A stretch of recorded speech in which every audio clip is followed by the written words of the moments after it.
আমার ভাইরা, সেই শুহাদায়ে কারবালার কথাটা আনার জন্যই আমি এখানে আসছি। সেই কারবালার ইতিহাস মর্মান্তিক ইতিহাস, কথা ঠিক কিনা? কারবালার ইতিহাস মুসলমানকে নতুন করে বাঁচতে শিখায়, মুসলমানকে নতুন করে জাগতে শিখায়, মুসলমানকে নতুন করে প্রতিহত করার জন্য শেখায়, মুসলমানকে নতুন করে কারবালার ইতিহাস শক্তি সঞ্চয় করে। এটাই হলো কারবালা। এটাই কি আমার ভাইরা? কারবালা এই নামটা আগে ছিল না, ভালো করে বুঝুন। শুরু করছি আমি কারবালার ইতিহাস। কারবালার নামটা আগে ছিল না। এটা শুধুমাত্র ফোরাত নদীর তীরে অবস্থিত একটি প্রান্ত, একটি জায়গা, একেবারে নদীর তীরে। 61 হিজরি সনের মুহররম মাসের আশুরার দিন, সেদিন ছিল শুক্রবার। কি ছিল? শুক্রবার, অর্থাৎ জুমার দিন। এখানে একটা জিনিস আমি একটু বলে যাই, শুক্রবার শব্দটা আমরা একটু কম ব্যবহার করব, পারবেন? শুক্রবার শব্দটা কি কি ব্যবহার করব তাহলে? জুমাবার। বলেন তো কি ব্যবহার করব? কারণ জুমাবার বললে প্রতিটা হরফের বিনিময়ে 10 নেকি পাবেন। কারণ আল্লাহ সুবহানাহু ওয়া তাআলা কোরআনের আয়াতের সূরা জুমআ নামে একটা সূরা নাজিল করেছেন। আছে না? আছে না? শুধু তাই নয়, রব্বুল আলামিন জুমা শব্দ কোরআনের আয়াত বানিয়ে দিয়েছেন। ইয়া আইয়ুহাল্লাযীনা আমানু ইযা নুদিয়া লিস-সালাতি মিন ইয়াউমিল জুমআতি ফাসআউ ইলা যিকরিল্লাহি ওয়া দারুল বাই'। আজকের দিনকে আল্লাহ শুক্রবার বলেননি, ইয়াউমিল জুমআ বলেছেন। যখন জুমার নামাজের ওয়াক্ত হয়, হে ব্যবসায়ী ভাইরা, হে ব্যবসায়ীরা, হে কর্মজীবীরা, হে কৃষকেরা, তোমরা জুমার ওয়াক্ত হওয়ার সঙ্গে সঙ্গে সবকে বন্ধ করে দিয়ে জুমার নামাজের দিকে ধাবিত হও। তাহলে জুমা বললে সওয়াব আছে না নাই? এটা কোরআনের আয়াত কি না? আয়াত, সূরা জুমার শেষের দিকে আছে। কেন শুক্রবার হলো? এ শব্দটা এটা খ্রিস্টানদের তাদের পৌত্তলিক, তাদের একটা মূর্তির, এই মূর্তির নাম হলো শুক্রবার। এখান থেকে শুক্র থেকে শুক্রবার এসেছে। তারা বিভিন্ন পূজা করতো, সেই পূজার দিক থেকে নামগুলো এসেছে। তাহলে আমরা এখান থেকে কি জানলাম? কি বলতে হবে? জুমাবার। চেষ্টা করব, কথা ঠিক না? সেই আশুরার দিন, কারবালার যেদিন ঘটনা ঘটেছে, সেদিন কি ছিল? জুমার দিন। তাহলে কারবালা শব্দ আসলো কোথা থেকে? কারবালা অর্থাৎ কারিব, কার্বুন, কার্ব, এটার অর্থ হলো সংকট। কার্ব অর্থ কি? কার্ব অর্থ কফ র বা, কার্ব, এটার অর্থ কি? সংকট। বালা অর্থ মুসিবত। বালা অর্থ কি? বালা অর্থ, কেউ ঘুমায় নাকি? ঘুমেলে বাইর করে দেন মসজিদ থেকে। তাহলে কারবালা মুসিবতের সংকট, অথবা সংকট সময়ে মুসিবত, মনে থাকবে? এই হলো কারবালা আমার ভাইরে। সেটা ছিল ফোরাত নদীর তীরে। সেই ফোরাত নদীর পানিও আজ সেই হৃদয় বিদারক ঘটনার সাক্ষী হয়ে আছে। আছে না নাই? কথা বলে। এটার শুরু লগ্ন থেকে যদি আমি বলতে চাই, 2-1 জুমায় হবে না, কয়েক জুমা দরকার। এই কারবালার আগে অসংখ্য ঘটনা আছে। তার মধ্যে থেকে বলি, রাসূল সাল্লাল্লাহু আলাইহি সাল্লাম ওফাতের পরে প্রথম খলিফার নাম কি? বললেন না কে? সকলে বলেন। আবু বকর সিদ্দিক রাদিয়াল্লাহু তাআলা আনহু, তিনি হলেন খলিফা, প্রথম খলিফা। তিনি প্রায় 2.5 বছর 2 বছর 6 মাসের মতো খেলাফতকাল অতিবাহিত করেছেন। কয় বছর? এরপরে দ্বিতীয় খলিফার নাম কি? হযরত উমর রাদিয়াল্লাহু তাআলা আনহু। তিনি তার খেলাফতকালের দায়িত্ব পালন করেন 10 বছরের মতো। কয় বছরের মতো? হযরত উমর রাদিয়াল্লাহু তাআলা আনহু শহীদ হয়ে যান, তাকে মেরে ফেলা হয়। 1 নাম্বার শহীদ ধরেন। তৃতীয় নম্বরে খেলাফতের দায়িত্ব পান হযরত ওসমান রাদিয়াল্লাহু তাআলা আনহু। তিনি প্রায় 12 বছর খেলাফত কায়েম করেন। কয় বছর?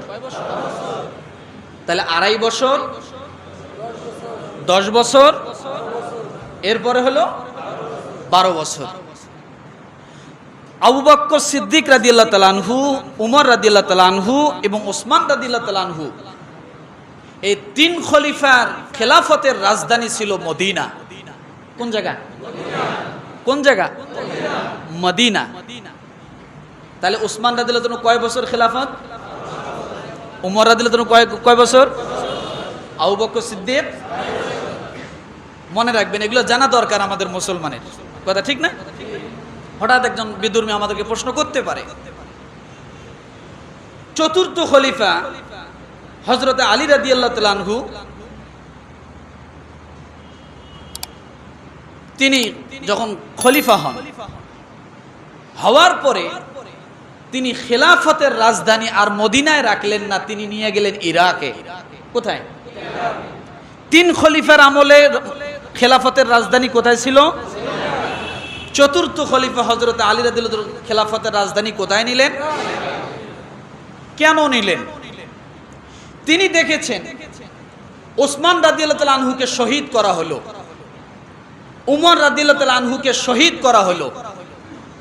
তিনি দেখেছেন হযরত আলী রাদিয়াল্লাহু দেখলেন যেভাবে গুপ্ত হত্যা চলছে, আমাকেও হয়তো এরা শহীদ করে ফেলবে। কিন্তু তিনি হযরত আলী রাদিয়াল্লাহু তাআলা চাইলেন না যে আমার রক্তে রঞ্জিত হয়ে মক্কা মদিনার মাটিকে কলঙ্ক করা হোক। মক্কা এবং মদিনাকে পবিত্র রাখার জন্য তিনি খেলাফতের রাজধানী কোথায় নিলেন? ইরাকে নিয়ে গেলেন, যে আমার রক্ত যদি ঝরে, আমি যদি হত্যা হই, সেটা যেন ইরাকে হয়, মদিনায় যেন না হয়। কারণ মদিনার মাটি যেন অপবিত্র না হয়। কারণ যে এলাকায় মানুষকে হত্যা করা হয়, ওই এলাকার নামই হয় না, মানে বেদামি হয় না দামি হয়? মানুষ আফসোস করে এই এলাকাটা। কথা ঠিক না? তিনি ইরাকে নিয়ে গেলেন। ইরাকে নিয়ে যাওয়ার পরে তিনি প্রায় সেখানে খেলাফত প্রতিষ্ঠিত করলেন। এরপরে তাকেও হত্যা করা হলো। তাহলে 4 খলিফার কয় খলিফাকে হত্যা করা হয়েছে? কয় খলিফা? উমরকে হত্যা করা হয়েছে। এরপরে ওসমান রাদিয়াল্লাহু আনহুকে হত্যা করা হয়েছে। এরপরে আলী রাদিয়াল্লাহু তাআলা আনহুকেও হত্যা করা হলো। কিন্তু উমর রাদিয়াল্লাহু তাআলা আনহু হত্যার কথা আল্লাহর নবী আগাম বলে গেছেন যে তাকে শহীদ করা হবে। আল্লাহর নবী হযরত আবু বকর সিদ্দিক আর হযরত উমর রাদিয়াল্লাহু তাআলা আনহু একটা পাহাড়ের মধ্যে দাঁড়ানো ছিলেন। এমন সময় পাহাড় কাঁপুনি দেওয়া শুরু করলো। নবী সাল্লাল্লাহু আলাইহি সাল্লাম ডাক দিয়ে বলেন, এ পাহাড়, তুমি কি জানো তোমার উপরে কে কে আছে? তুমি কাঁপছো কেন? তোমার উপরে আছে একজন নবী, তোমার উপরে আছে একজন সিদ্দিক, এবং তোমার উপরে আছে একজন শহীদ। সুবহানাল্লাহ বলেন। তখনও উমর রাদিয়াল্লাহু আনহু মৃত না জীবিত? জীবিত। রসুলের সাথে রসুল এই কথা বললেন, হে পাহাড়, তুমি থেমে যাও, তোমার উপর একজন নবী আছে, একজন সিদ্দিক আছে এবং একজন শহীদ আছে।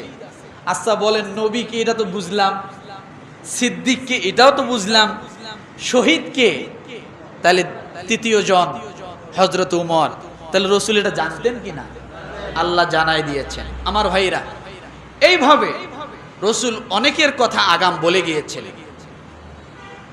হযরত আলী রাদিয়াল্লাহু আনহুকে যখন হত্যা করা হলো, এরপরে সেই ইরাকের লোকজন সকলে মিলে খেলাফতের দায়িত্ব ভার দিলেন পঞ্চমতম খলিফা হযরতে হাসান রাদিয়াল্লাহু তাআলা আনহুর কাছে।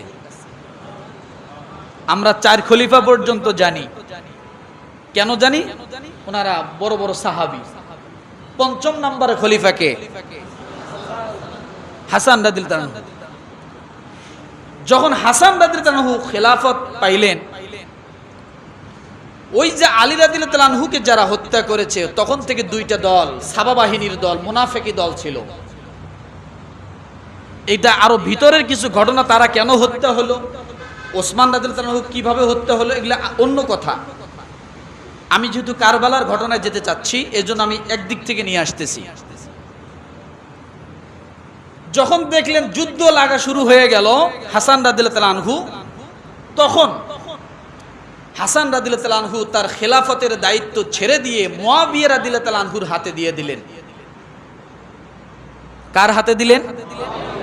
মুয়াবিয়া রাদিয়াল্লাহু আনহুর হাতে। আল্লাহর নবী বলেছিলেন, হাসান রাদিয়াল্লাহু আনহুকে কোলে নিয়ে যখন মসজিদে মিম্বারে ভাষণ দিচ্ছিলেন, এই সময় রাসূল সাহাবাই কেরামের সামনে বলেছিলেন যে আমার এই হাসানের দ্বারা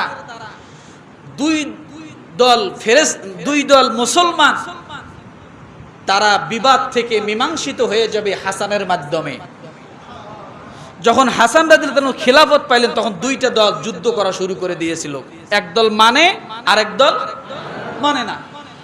তখন হাসান রাদিয়াল্লাহু আনহু নিজেই তার খেলাফতের দায়িত্ব ছেড়ে দিয়ে কাকে দিলেন? মুয়াবিয়া রাদিয়াল্লাহু আনহুকে দিলেন, যে আপনি চালান, তবু আমি মুসলমানের ভিতরে রক্তাক্ত চাই না। আর আমাদের জামানায় দুনিয়ার সব মানুষ মরে যাক, দেশের 18 কোটি মানুষ মরে যাক, আমি আমার গদি ছাড়ব না। সব যদি মরে যায়, রক্তাক্ত হয়ে যায়, রক্তের গঙ্গা বয়ে যায়, সব মরে যাক, সাফ হয়ে যাক, আমি আমার গদি ছাড়ব না।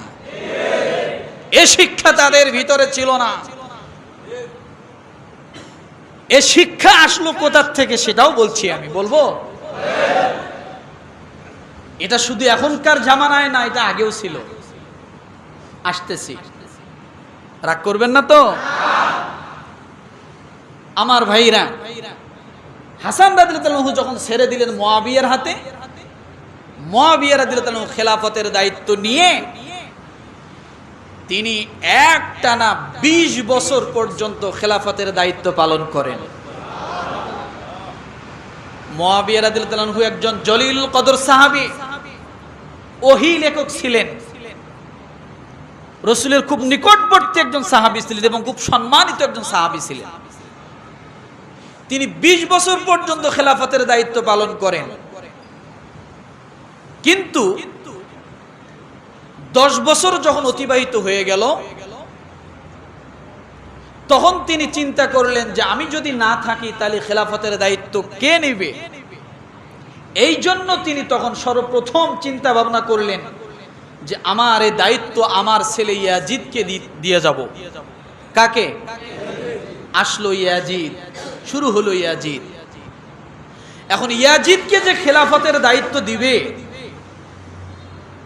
ওই যে তিনজন সাহাবী খোলাফায়ে রাশেদার ভিতরে 3 জন সাহাবী মদিনাকে খেলাফতের রাজধানী বানিয়ে যে খেলাফতের দায়িত্ব পালন করেছিলেন, এবং স্বয়ং আল্লাহ রাসূল মদিনায় শুয়ে আছেন, আবু বকর এবং উমর রাদিয়াল্লাহু আনহু রাসূলের পাশে মদিনায় শুয়ে আছেন। মদিনার মর্যাদা আছে না নাই? আছে না নাই? আছে। তখন মুয়াবিয়া রাদিয়াল্লাহু আনহু চিন্তা করলেন যে তামাম দুনিয়ার লোক যদি আমার ছেলের পক্ষে ভোট দেয়, আমার ছেলের পক্ষে বায়াত দেয়, আর মদিনার লোকজন যদি না দেয়, তাহলে এই খেলাফতের ঘোষণার কোনো মূল্যই থাকবে না। কারণ তিনজন বাদশা সেখানে ছিলেন, স্বয়ং রসুল দেশ চালিয়ে গেছেন মদিনায়, কথা ঠিক না? এবং বড় বড় সাহাবাই কেরাম সেখানে আছেন। তারা যদি এর সমর্থন না দেয়, ইয়াজিদকে খলিফা হিসেবে সমর্থন না দেয়, তাহলে আমার এই ঘোষণার কোনো মূল্য থাকবে না। যেমন আমাদের দেশে এখনো ইলেকশন হয়, যদি আমাদের দাদা বাবুরা তারা যদি সাপোর্ট না দেয়, আমেরিকা যদি সাপোর্ট না দেয়, তাহলে এদেশের সরকার এখনো ভাসমান থাকে, কথা ঠিক না? কি থাকে? গ্রহণযোগ্যতা কম পায়। আর তারা যদি বলে হ্যাঁ আমরা এ সরকারকে গ্রহণযোগ্যতা দিলাম, তাহলে এ সরকারের শক্তি আরো বেশি হয়। এটা সব সরকারের ক্ষেত্রেই বলছি। বাহিরের দেশের কিছু কি থাকা লাগে, সাপোর্ট থাকতে হয়, সর্বক্ষেত্রে এরকম আছে। তো মদিনার সাপোর্ট যদি না থাকে, তাহলে ইয়াজিদকে আমি যতই খলিফা নির্বাচন করি না কেন, এর কোনো মূল্য থাকবে না। তখন সর্বপ্রথম মদিনার সাপোর্ট নেওয়ার জন্য মুয়াবিয়া রাদিয়াল্লাহু তাআলা আনহু ইয়াজিদকে গভর্নর করে মদিনা পাঠাইলেন। কাকে? ইয়াজিদকে গভর্নর। তাহলে বুঝুন, এখানে একটা কথা কিন্তু মিস্টেক হবে আপনাদের। ইয়াজিদ আর হলো জিয়াদ, দুই ব্যক্তি। ইয়াজিদ আর হলো কি জিয়াদ, দুই ব্যক্তি। জিয়াদকে গভর্নর করে মদিনায় পাঠাইলেন যে তুমি মদিনায় যাও, সেখানে যে সমস্ত বড় বড় সাহাবী আছে এবং বড় বড় সাহাবীর সন্তানেরা আছে, তাদের কাছ থেকে ইয়াজিদের পক্ষে বায়াত গ্রহণ নাও, সোজা কথা সাপোর্ট নিয়ে আসো। যখন মদিনার গভর্নর হয়ে আসলেন, তখন অনেক বড় বড় সাহাবী এবং সাহাবীর সন্তানরা সেখানে উপস্থিত ছিলেন। আচ্ছা বলেন, সেই সময় 56 হিজরির আগে, আর রসুলের জামানায় যখন ছোট ছোট সাহাবীরা ছিল 7 বছর 8 বছর 10 বছর, তারা তখনও কি মরে গেছে না বেঁচে আছে? সর্বশেষ যে সাহাবী ইন্তেকাল করেন 110 হিজরিতে। কত হিজরি? সর্বশেষ যে সাহাবী ইন্তেকাল করেন সে কত হিজরিতে? আর কারবালার ঘটনা কত হিজরিতে? 61 হিজরিতে। কারবালার ঘটনারও 50 বছর পর্যন্ত বেঁচে ছিল নবীর সাহাবীরা, সুবহানাল্লাহ বলেন। তাহলে এই কারবালার ইতিহাসের ঘটনার সময় অনেক বড় বড় সাহাবী, তাদের সন্তানরা ছিল। জিয়াদ যখন এসে বুঝাইতে লাগলো মদিনার মুসলমানদেরকে, তখন সর্বপ্রথম ভেটু দিলেন আবু বকর সিদ্দিক রাদিয়াল্লাহু তাআলা আনহুর ছেলে আব্দুর রহমান ইবনে আবু বকর। আব্দুর রহমান ইবনে আবু বকর রাদিয়াল্লাহু তাআলা আনহু তিনি বললেন, হে জিয়াদ, তোমরা যে কথা আমাদেরকে বুঝাইতে চাচ্ছ, এই বুঝগুলো আমাদের অনেক আগেই আছে, কিন্তু তোমরা তো আল্লাহ রসুলের আদর্শ, আবু বকরের আদর্শ, উমরের আদর্শ, উসমানের আদর্শ, এগুলা বাদ দিয়ে তোমরা নিজেদের মন গড়া আদর্শ পরিচালিত করার জন্য আজকে মদিনায় আসছো সমর্থন নেওয়ার জন্য। এটা কোনোদিন হতে পারে না। আচ্ছা, তাহলে আদর্শটা কি? রসুলের আদর্শ কি? আবু বকর উমরের আদর্শ কি? আর ভিন্ন আদর্শ মুয়াবিয়া রাদিয়াল্লাহু তাআলা আনহু কোনটা করতেছেন? সেটা হলো রাসূল সাল্লাল্লাহু আলাইহি সাল্লাম তিনি যে খলিফার কথা বলে গিয়েছেন, রসুলের বংশধরের মধ্যে থেকে কাউকে নাম ঘোষণা করে যাননি। গিয়েছেন? আবু বকর সিদ্দিক রাদিয়াল্লাহু তাআলা আনহু কি রসুলের বংশধর? না। আবু বকর সিদ্দিক রাদিয়াল্লাহু তাআলা আনহু যখন আরেকজন খলিফার নাম ঘোষণা করে যান, তখন তার নিজের বংশের কারো নাম ঘোষণা করে যাননি। তিনি গিয়েছেন উমরের কথা বলে। আবু বকর রাদিয়াল্লাহু আনহুর বংশ আলাদা, উমর রাদিয়াল্লাহু তাআলা আনহুর বংশ আলাদা। অর্থাৎ নিজ বংশের কোনো ব্যক্তিকে তারা খলিফা বানান নাই। বোঝেন এবার কথা? কিন্তু মুয়াবিয়া রাদিয়াল্লাহু আনহু কি করতেছেন? তার নিজ সন্তানকে খলিফা নিযুক্ত করে যেতে চাচ্ছেন। এই ভেটু দিলেন সর্বপ্রথম আব্দুর রহমান ইবনে আবু বকর রাদিয়াল্লাহু তাআলা আনহু। আবু বকর রাদিয়াল্লাহু আনহু ছেলে। তিনি বললেন এটা হতে পারে না, তোমরা তিনটা আদর্শের যে কোনো একটা আদর্শ মেনে নাও, হয় রসুলের আদর্শ মানো, আর নাহলে আবু বকরের আদর্শ মানো, আর না হলে উমরের আদর্শ মানো, কিন্তু এর ব্যতিক্রম তোমরা যেতে পারো না। কথাটা বুঝাইতে পারছি? আমার ভাইরা, জিয়াদ দেখলো কোনো কাজ হচ্ছে না, এবার জিয়াদ চলে গেলেন। জিয়াদ চলে যাওয়ার পরে, জিয়াদ ছিল কে? গভর্নর। এরপরে নতুন করে আরেক গভর্নর নিযুক্ত করলেন মুয়াবিয়া রাদিয়াল্লাহু তাআলা আনহু। কিছুদিন পরে তার নাম ছিল মারওয়ান। তার নাম ছিল কি? মারওয়ান।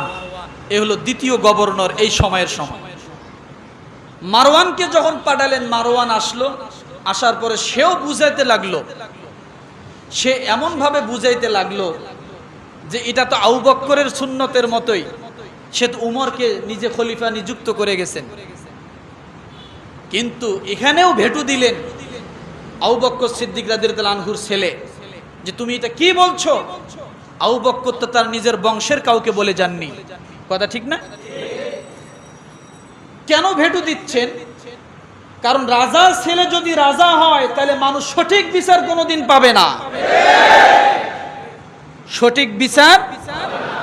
এবং রাজার ছেলে যদি রাজা হয় তাহলে ওই দেশের জনগণ তাদের ব্যক্তিগত স্বাধীনতা, ব্যক্তিগত তাদের মতামত কখনো প্রকাশ করতে পারবে না। রাজার ছেলে যদি এইভাবে চলতেই থাকে, আজকে কি আমাদের মাঝে এরকম না? আছে না? স্বামী ছিল, বউ হইছে, স্ত্রী, বাপ ছিল, মেয়ে হইছে, এর বাইরে যাওয়ার কোনো সুযোগ নাই, যার কারণে বাক স্বাধীনতা শেষ। কথা ঠিক না? এইভাবে অনেক চলতেছে।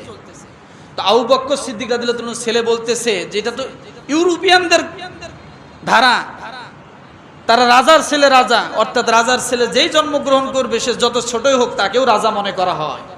এখনো আছে, দুনিয়ার সমাজে আছে, আছে না? বিভিন্ন রাষ্ট্রে আছে। এটা তিনি মানতে পারলেন না। আবু বকর সিদ্দিক রাদিয়াল্লাহু তাআলা বললেন এটা হতেই পারে না। কিন্তু মুয়াবিয়া রাদিয়াল্লাহু তাআলা দেখলেন যে যদি মদিনার থেকে কোনো সমর্থন না আসে তাহলে কোনোভাবেই এটা কার্যকর হবে না। কেন? তখন শুধু আবু বকর সিদ্দিক রাদিয়াল্লাহু তাআলা ছেলেই ছিলেন যে তা না, আরো বড় বড় সাহাবীর সন্তান ছিল। যেমন উমর রাদিয়াল্লাহু তাআলা আনহুর সন্তান ছিল আব্দুল্লাহ ইবনে উমর রাদিয়াল্লাহু তাআলা আনহু। সেই সময় আরো ছিলেন আবু বকর সিদ্দিক রাদিয়াল্লাহু তাআলা আনহুর নাতি আব্দুল্লাহ ইবনে জুবাইর রাদিয়াল্লাহু তাআলা আনহু। তিনি আরো ছিলেন আলীর ছেলে হযরত হোসেন রাদিয়াল্লাহু তাআলা আনহু। এনারা সব বড় বড় সাহাবীর সন্তানরা এখনো মদিনায় আছে। তারা যদি না দেয় তাহলে কোনোভাবেই এটা হবে না। শুধু তাই নয়, জান্নাতের সুসংবাদ প্রাপ্ত 10 জন সাহাবীর মধ্যে 2 জন সাহাবী তখনও জীবিত। সুবহানাল্লাহ বলেন। জান্নাত প্রাপ্ত 10 জন সাহাবীর মধ্যে তখনও 2 জন সাহাবী তখনও মদিনায় জীবিত। তাহলে এবার বুঝুন মদিনার মর্যাদা এবং এই সমস্ত সাহাবীদের মতের মর্যাদা কত হতে পারে। যাদের বিষয়ে আল্লাহ রসুল দুনিয়াতে সার্টিফিকেট দিয়েছেন যে এরা অবশ্যই জান্নাতে যাবে, এদের জবানের একটা কথা, এদের জবানের ভোট, এদের সাপোর্ট যদি কারো পক্ষে থাকে তাকে ঠেকায় কে? মুয়াবিয়া রাদিয়াল্লাহু তাআলা আনহু এই কাজটা, এই কৌশলটা অবলম্বন করছেন যে এই 2 সাহাবীর অন্তত তোমরা সাপোর্ট নিয়ে আসো। মারওয়ানকে যখন বললেন, মারওয়ান যখন এসে ওয়াজ শুরু করলেন, কোনোভাবেই কাজ হলো না। সকলেই ভেটু দেওয়া শুরু করলো। কি দেওয়া শুরু করলো? ভেটু দেওয়া শুরু করলো।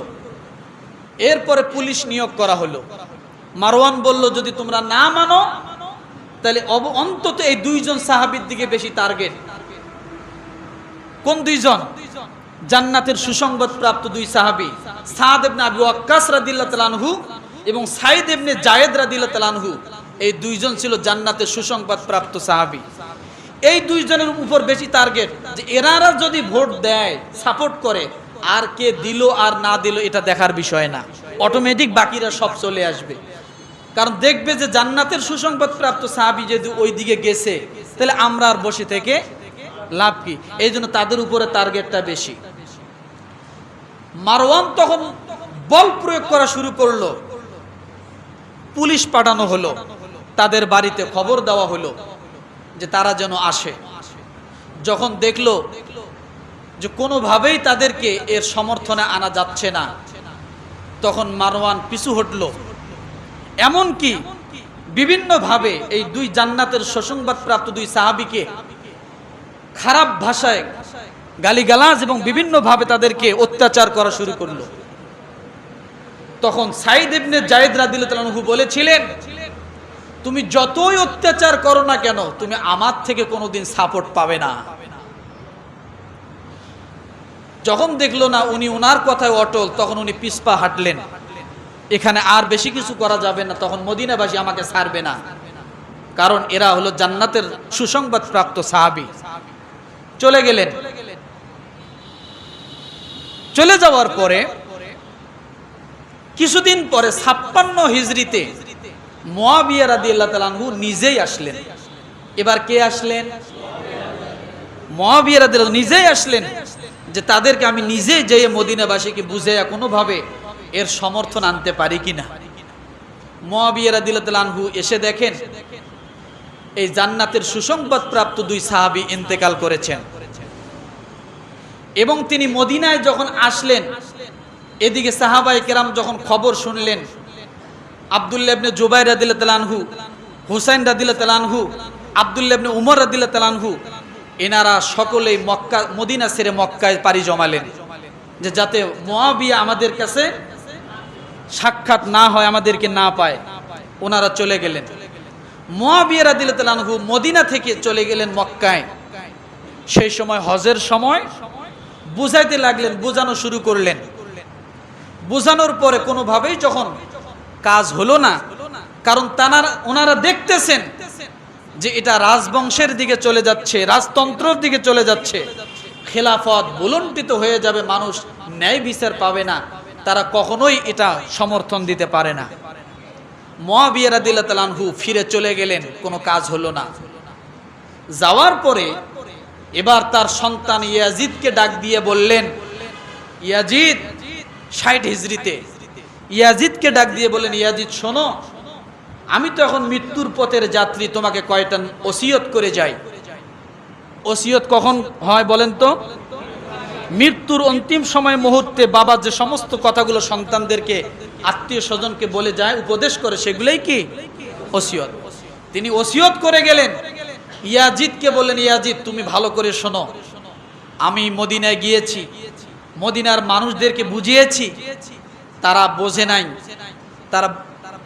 যদিও তারা বোঝে নাই, তারপরেও কোনো সমস্যা নাই, কিন্তু আমি তোমাকে ওসিয়ত করে যাচ্ছি, খবরদার মদিনার কোনো সাহাবীদের সঙ্গে কোনোদিন তুমি বেয়াদবি করবে না, তাদেরকে বেইজ্জতি করবে না, তাদেরকে অসম্মান করবে না, তাদেরকে লাঞ্ছিত করবে না, কোনোভাবেই তাদেরকে অপমানিত করবে না, কারণ তারা আল্লাহর নবীর সাহাবী।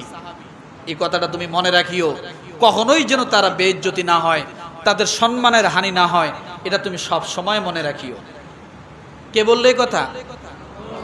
এবং মদিনার মানুষদের সঙ্গে সব সময় নম্র আচরণ করিও, খারাপ আচরণ কখনোই করিও না, কারণ তারা আল্লাহর নবীর দেশের লোক। কে বলছে কথা? কাকে বললেন? ছেলেকে ওসিয়ত করে গেলেন, কারণ তিনি জানেন সাহাবীদের মর্যাদা কত। কথা ঠিক না? আমার ভাইরা, মুয়াবিয়া রাদিয়াল্লাহু তাআলা ইন্তেকাল করলেন। চলে আসলো ইয়াজিদের খেলাফত কাল। উনি খেলাফতের মধ্যে গদিতে বসে সর্বপ্রথম যে ভুল কাজটা করেছেন সেটা হলো বাবার ওসিয়ত সব ভুলে গেছেন। কি করলেন বলেন তো? বাবার ওসিয়ত সব ভুলে গেছেন। ভুলে যাওয়ার পরে তিনি সর্বপ্রথম মুয়াবিয়া রাদিয়াল্লাহু তাআলা আনহুর আজাদকৃত গোলাম জুরাইদ নামক গোলামকে তিনি মদিনার গভর্নরের কাছে পাঠালেন। সেই সময় গভর্নর হলেন ওলীদ বিন উতবা। কি নাম? ওলীদ বিন উতবা। ওলীদ বিন উতবার কাছে তিনি চিঠি লিখে পাঠালেন যে তুমি যখনই, যে সময়, যে মুহূর্তেই মদিনার গভর্নর ওলীদ বিন উতবার নিকট পৌঁছিবা, এই চিঠি যখনই ওলীদ বিন উতবা হাতে পাবে, যখনই চিঠি পড়বে, পড়ার সঙ্গে সঙ্গে তার সর্বপ্রথম যে কাজ হবে, ওই মুহূর্তে যে সাহাবী সেখানে মদিনায় থাকবে তাদেরকে যেন গ্রেফতার করে। কি করবে? কি করবে? গ্রেফতার করবে। সেটা হোক রাত, সেটা হোক দিন, যখনই তার হাতে আমার চিঠি পৌঁছবে, পৌঁছা মাত্রই তার কাজ হবে ওই মুহূর্তে যে সাহাবী মদিনায় থাকবে তাদেরকে গ্রেফতার করবে। সেই সময় সাহাবী ছিলেন আব্দুল্লাহ বিন জুবায়ের আর হুসাইন রাদিয়াল্লাহু আনহু, দুইজন। কয়জন? দুইজন। হুসাইন রাদিয়াল্লাহু আনহু কে? আলী রাদিয়াল্লাহু আনহুর ছেলে। আর রাসূল সাল্লাল্লাহু আলাইহি ওয়াসাল্লামের, আর আব্দুল্লাহ বিন জুবায়ের রাদিয়াল্লাহু আনহু হলেন আবু বকর সিদ্দিক রাদিয়াল্লাহু আনহুর নাতি, অর্থাৎ আয়েশা সিদ্দিকা রাদিয়াল্লাহু আনহার বোনের ছেলে আব্দুল্লাহ বিন জুবায়ের রাদিয়াল্লাহু আনহু। যখন চিঠি পাইলেন, ওলীদ বিন উতবা পাওয়ার সঙ্গে সঙ্গে দুইজন সাহাবীকে ডাক দিলেন, ডেকে নিয়ে এসে রাতের অন্ধকারে ডাকলেন। রাতের বেলায় ওই সাহাবী যে পৌঁছেছিলেন তখন ছিল রমজান মাস। রাতের বেলায় তাদের দুইজনকে ডাক দিলেন, ডাক দিয়ে বললেন যে ইয়াজিদের পক্ষ থেকে চিঠি এসেছে, আপনারা ইয়াজিদের পক্ষে বায়াত গ্রহণ করেন, তাদেরকে সমর্থন দেন, যদি না দেন তাহলে আমি অ্যারেস্ট করতে বাধ্য হব, আপনাদেরকে জেলখানায় ভরতে বাধ্য হব। তখন আব্দুল্লাহ বিন জুবায়ের রাদিয়াল্লাহু আনহু তিনি বললেন যে আমি যেমন তেমন লোকের নাতি নই, আমি যেমন তেমন মায়ের সন্তান নই যে আমি রাতের অন্ধকারে চুপি চুপি ইয়াজিদকে আমি বায়াত দিব। যদি বায়াত দিতেই হয়, সাপোর্ট যদি করতেই হয়, তাহলে আমি দিনের বেলা সমস্ত মানুষের সামনে সাপোর্ট দিব, ঘোষণা করে দিব, আমি রাতের বেলা চুপি চুপি দিব না। রাতের বেলা, কারণ রাতের বেলা ভোটের বাক্স ভরা লোকগুলো কোনোদিন পুরুষ হতে পারে না, তারাই কাপুরুষ। যারা রাতের বেলা ভোটের বাক্স ভরাট করে দেয় তারা কোনোদিন পুরুষ নয়, তারাই কাপুরুষ। আব্দুল্লাহ বিন জুবায়ের রাদিয়াল্লাহু আনহু বললেন এটা কোনোদিন রাতের বেলা হতে পারে না, এটা হবে দিনে, আমি ঘোষণা করব দিনে। আব্দুল্লাহ বিন জুবায়ের রাদিয়াল্লাহু আনহু দেখলেন যে দিন হলেই তো আমাকে মানুষের সম্মুখে এ ঘোষণা দিতে হবে, আর আমি যদি ঘোষণা দেই তাহলে রাজতন্ত্রকে আমি চালু করে দিলাম, এটা হবে না। কি করতে হবে? উনি রাতের বেলায় মদিনা ছেড়ে মক্কার দিকে পথ রওনা করলেন, আমি আর মদিনায় থাকবো না। এদিকে ওলীদ বিন উতবা ওনার কথা শুনে মনে করেছিলেন যে যাক ভালোই হতো হবে, উনি যদি দিনে দেয় তাহলে তো অনেক লোক ওনার দেখা দেখি কি করবে, সমর্থন দিবে। উনি রাতের বেলায় চলে গেলেন, রাতের বেলায় মদিনার দিকে পথ রওনা করলেন, কিন্তু ভিন্ন রাস্তা দিয়ে, প্রসিদ্ধ রাস্তা দিয়ে না। সকালবেলা উঠে আবার যখন ডাকতে পাঠালেন, যে দেখে উনি নাই, কোথায় গেছে? মদিনার দিকে। তখন ওলীদ বিন উতবা গভর্নর, ওনার পিছনে সৈন্যবাহিনী পাঠায় দিলেন, কিন্তু সৈন্যবাহিনী তো যায় বিশ্ব রোড দিয়া, উনি আর বিশ্ব রোড দিয়ে যান না, উনি তো গেছেন কোন দিক দিয়া? শাখা রোড দিয়া, বাইপাস হয়ে গেছেন। ওনারা কি পাওয়া যায় না? উনি মদিনায় পাড়ি জমালেন, মদিনায় চলে গেলেন। এদিকে আছে বাকি কে? কে আছে? হুসাইন রাদিয়াল্লাহু আনহু। তিনিও তার সপরিবার নিয়ে তিনিও পথ রওনা করলেন মদিনার দিকে, যে মক্কার দিকে, যে মদিনায় থাকবেন না। কিন্তু যখন তিনি পথ রওনা করলেন মক্কার দিকে, তখন উমর রাদিয়াল্লাহু আনহুর ছেলে হুসাইন রাদিয়াল্লাহু আনহুকে ডাক দিয়ে বলতেছেন, তুমি কোথায় যাও? বলছে আমি প্রথমে যাব মক্কায়, এরপরে যাব আমি কুফায়। এই কুফা শুরু হয়ে গেল। সময় আছে? আছে। তখন আব্দুল্লাহ ইবনে উমর রাদিয়াল্লাহু আনহু হুসাইন রাদিয়াল্লাহু আনহুকে বললেন, খবরদার হে হুসাইন, আমি তোমাকে উপদেশ দিচ্ছি, তুমি মদিনা ছেড়ে দিও না, তুমি মদিনা ছেড়ে মক্কায় যেও না। তখন তিনি কুফাবাসীর অনেকগুলো চিঠি আব্দুল্লাহ ইবনে উমর রাদিয়াল্লাহু আনহুকে দেখাইলেন যে দেখেন, কুফাবাসীরা আমাকে ডাকতেছে, তারা ইয়াজিদের বায়াত গ্রহণ করবে না, তারা আমাকে ডাকতেছে। আর যেহেতু হোসেন রাদিয়াল্লাহু আনহু ওনারা আগেই কুফার মধ্যে ছিলেন, আলী রাদিয়াল্লাহু আনহু যেহেতু রাজধানী কুফায় বানিয়েছিলেন, কথা বলছিলাম না আগে যে ইরাকের মধ্যে বানিয়েছিলেন, ওনারা সপরিবারে আগে ছিলেন, তাদের পূর্বের একটা পরিচিত আছে। যেহেতু তারা ডাকতেছে, তো আমি সেখানে যাব, প্রথমে মক্কায় যাই, এরপরে মদিনায় যাব। যখন হোসেন রাদিয়াল্লাহু আনহু আব্দুল্লাহ ইবনে উমর রাদিয়াল্লাহু আনহু কোনো উপদেশ গ্রহণ করলেন না, তখন আব্দুল্লাহ ইবনে উমর রাদিয়াল্লাহু আনহু এই কথাটাই বললেন যে হে শহীদ, আমি তোমাকে আল্লাহর হস্তে মদিনা থেকে তোমাকে ছেড়ে দিলাম, তুমি চলে যাও। তখনও হোসেন রাদিয়াল্লাহু জীবিত না মৃত্যু? কিন্তু আব্দুল্লাহ ইবনে উমর কি বললেন? হে শহীদ, আমি তোমাকে ছেড়ে দিলাম, আল্লাহর হাওলা করে দিলাম, তুমি এখন চলে যাও। তার মানে বোঝা গেল হোসেন রাদিয়াল্লাহু আনহু শহীদ হবেন, এটা রাসূল আগেই জানিয়ে দিয়েছিলেন। সময় হবে না অত দূর যাইতে, নাইলে এ কথাটাও বলতাম যে আল্লাহ রাসূল কিভাবে জানলেন। আমার ভাইরা, তিনি মক্কায় চলে গেলেন। সেই সময় রমাদানের পরে হজের মৌসুম।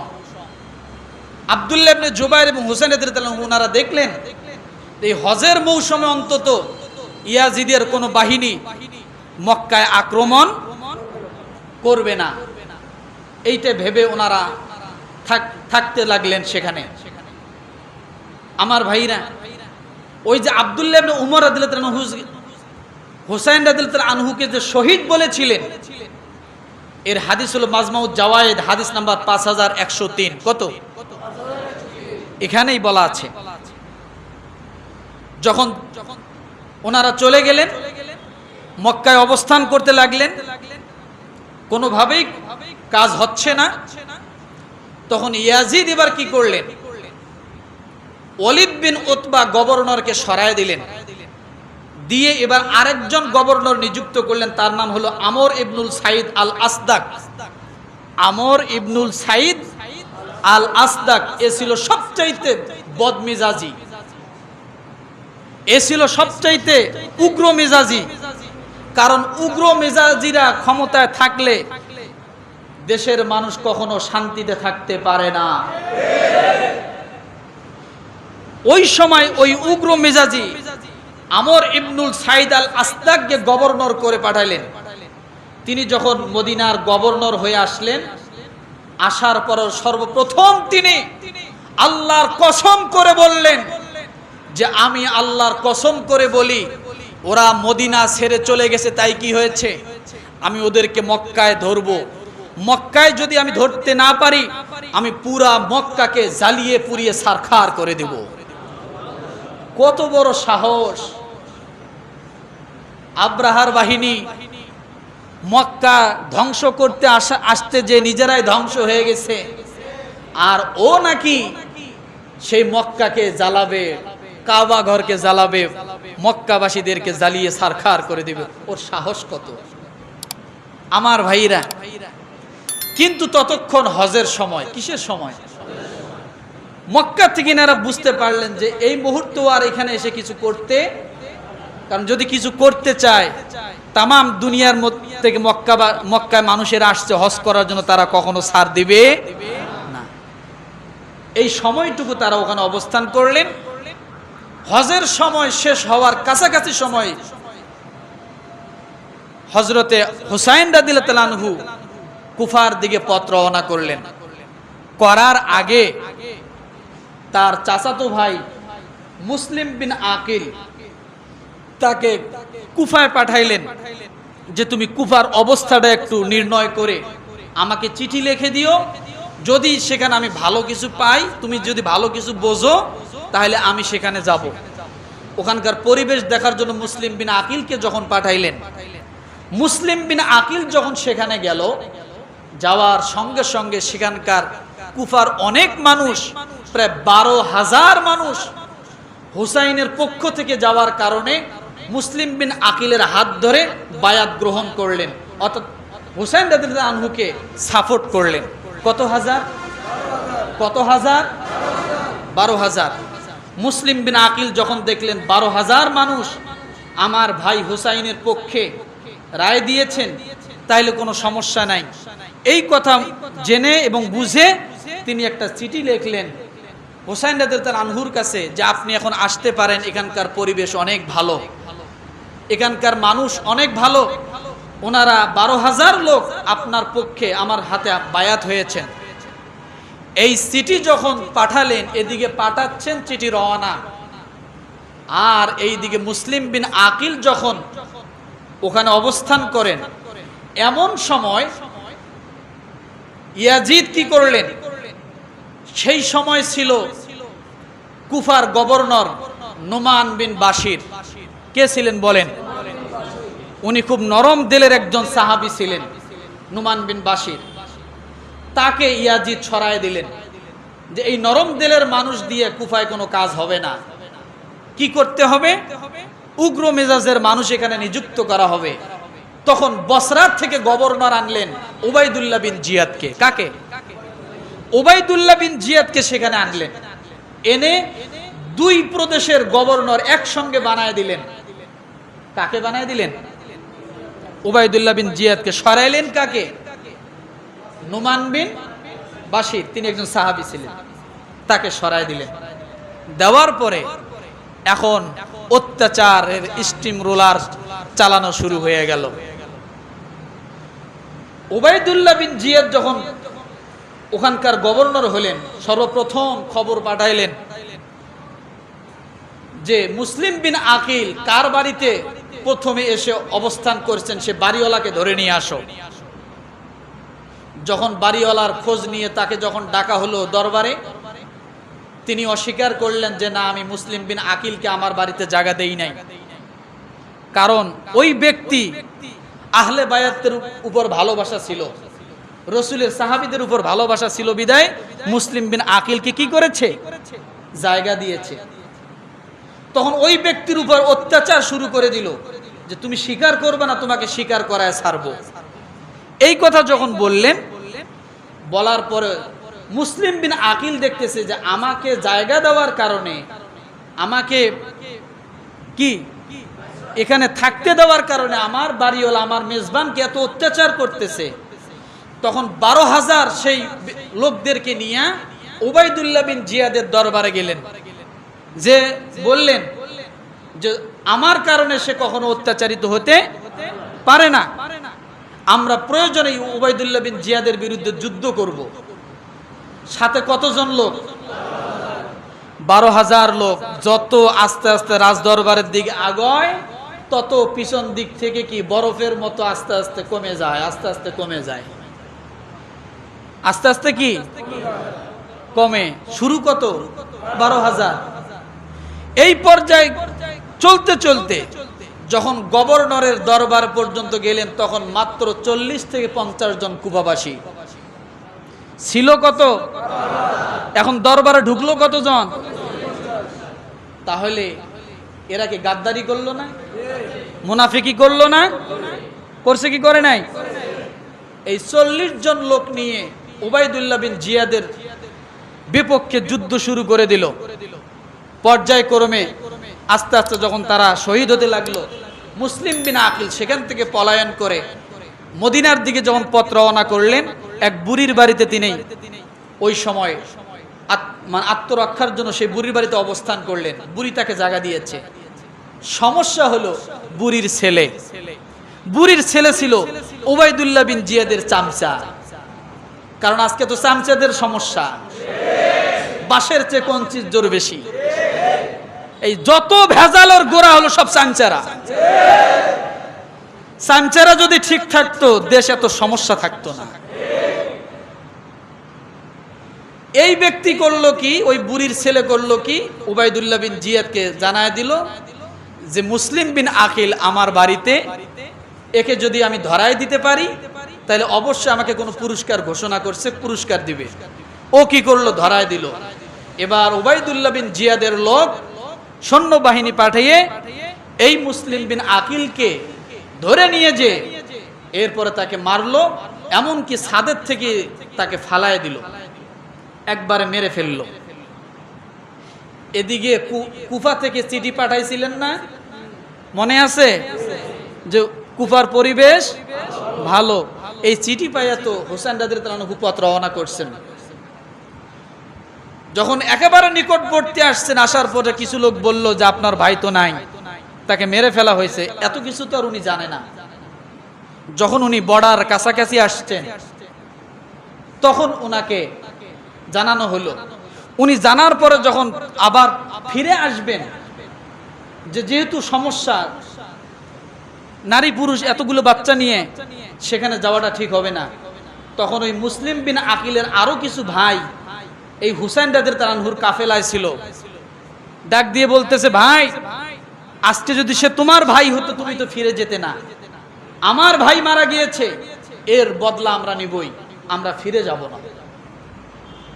হুসাইন রাদিয়াল্লাহু আনহু দেখলেন যে একটা সমস্যা, ফিরে গেলে সমস্যা, উনি আবার সামনের দিকে পথ রওনা করলেন।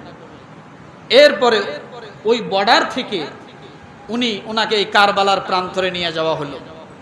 সময় কম, আমি শেষ করে দিচ্ছি। সেটা হলো এই কারবালার প্রান্তরে নিয়ে যাওয়ার পরে তাকে যখন যুদ্ধের পরিস্থিতি তৈরি করা হলো, এই দিকে ওই যে মুসলিম বিন আকিলকে যে হত্যা করা হয়েছে, ইয়াজিদ এই খবর পাওয়ার পরে উবাইদুল্লাহ বিন জিয়াদকে ধন্যবাদ জানাইছে। তাহলে এবার বলেন, এই হুসাইন রাদিয়াল্লাহু তাআলা আনহুর শহীদের পিছনে ইয়াজিদ দায়ী আছে না নাই? যদি দায়ী না থাকবে তাহলে বসরার গভর্নরকে কুফার গভর্নর কেন বানাইলো? নুমান বিন বাশিরকে কেন সরায় দিল? আর মুসলিম বিন আকিলকে শহীদ করার পরে তাকে কেন ধন্যবাদ জানালো, বিচার কেন করলো না? তাহলে বোঝা গেল এই হত্যার পিছনে সম্পূর্ণ দায়ীকে ইয়াজিদ। ইয়াজিদকে কখনো ইয়াজিদ এই দায়ী এড়াইতে পারে না। এরপরে রণক্ষেত্র হলো, সেখানে হোসেন রাদিয়াল্লাহু আনহুকে শহীদ করা হলো। এরপরে তার মস্তক নিয়ে উবাইদুল্লাহ বিন জিয়াদ ছুরি দিয়ে খোঁচায় বিভিন্ন কটাক্ষ করা শুরু করলো, লাঞ্ছিত কথাবার্তা বলা শুরু করলো। আপনি জানেন হোসেন রাদিয়াল্লাহু আনহুর চেহারার সঙ্গে আমার রসুলের চেহারার সরাসরি মিল ছিল, আর সেই চেহারা নিয়ে ব্যঙ্গাত্মক করতে লাগলো উবাইদুল্লাহ বিন জিয়াদ। তার সামনে যখন মাথাটা নিয়ে যাওয়া হলো, খোসাইতে লাগলো, বিভিন্ন কটাক্ষ কথা বলতে লাগলো। আমার ভাইরা, এগুলো অনেক কথা। এরপরে সেই মাথা নিয়ে যাওয়া হলো ইয়াজিদের কাছে, ইয়াজিদের কাছে সেখানে রাখা হলো। পরবর্তীতে একটা বর্ণনা আসছে আল বিদায়া ওয়ান নিহায়ার ভিতরে যে ইয়াজিদের মাথা আবার মদিনায় পাঠানো হয়েছে। সেই মদিনার মধ্যে জান্নাতুল বাকিতে ফাতেমাতুজ জাহরা রাদিয়াল্লাহু আনহার কবরের পাশে কাফন পরায়া দাফন করানো হয়েছে মাথা, আর দেহটা ওই কারবালার ময়দানের কাছেই এক জায়গায় দাফন করানো হয়েছে। আমার ভাইরা, কথা আরো অনেক ছিল, সময় যেহেতু কম এত কথা বলা যাবে না। তো এখান থেকে বুঝে নেন যে আসলে সত্যিকার পক্ষে মাজলুমরা সব সময় জালেমদের বিপক্ষে থাকবে, এটাই তো কথা। কথা ঠিক না? সত্য ন্যায়ের পথে থাকতে হবে, সেটা যদি জীবন চলে যায় যাক। কথা ঠিক না? আজকে যদি সত্যকে কেউ সত্য মেনে না নেয়, সেটা তার সমস্যা। কথা ঠিক না? আজকের এই কারবালার ঘটনা, আজকে কারবালার অবস্থা এবং অবস্থান, আজকে আমাদের বর্তমান অবস্থা এবং অবস্থান প্রায় সেম। আমরা যে কারবালার ঘটনার পিছনে পড়ে নাই তা না, আমরাও প্রায় কারবালার ময়দানের মধ্যেই বসবাস করতেছি। পৃথিবীর যে কোনো আনাচে কানাচে পুরো পৃথিবীটা এখন কারবালা। ফিলিস্তিন কারবালা হয়ে আছে, আছে না? এইরকম অনেক জায়গা এখন কারবালায় হয়ে আছে। তো আমার ভাইরা, এই জন্য বলি, বর্তমান সময়ের জালেমদের অবস্থা দেখলে পূর্বের জালেমদের কথা আমরা শিক্ষা নিতে পারি। এই জন্য আসুন আমরা সত্য ন্যায়ের পথেই থাকার জন্য চেষ্টা করব, সেটা যদি জীবন যায় যাক। ওই জন্য প্রথমে বলেছে সূরা আলে ইমরান আয়াত নাম্বার কত? 168 পারলে পরে দেখবেন মনের মধ্যে সান্ত্বনা আসবে। 169 আল্লাহ তাআলা এখানেও সান্ত্বনা দিয়ে বলেছেন, ওয়ালা তাহসাবান্নাল্লাযীনা কুতিলু ফি সাবিলিল্লাহি আমওয়াত বাল আহইয়াউন ইনদা রাব্বিহিম ইউরযাকুন। আল্লাহ তাআলা আমাদের সকলকে এই সমস্ত আয়াত থেকে শিক্ষা গ্রহণ করার জন্য তৌফিক দান করুক, আমিন। ওয়া আখির দাওয়ানা আনিল হামদুলিল্লাহি রাব্বিল আলামিন।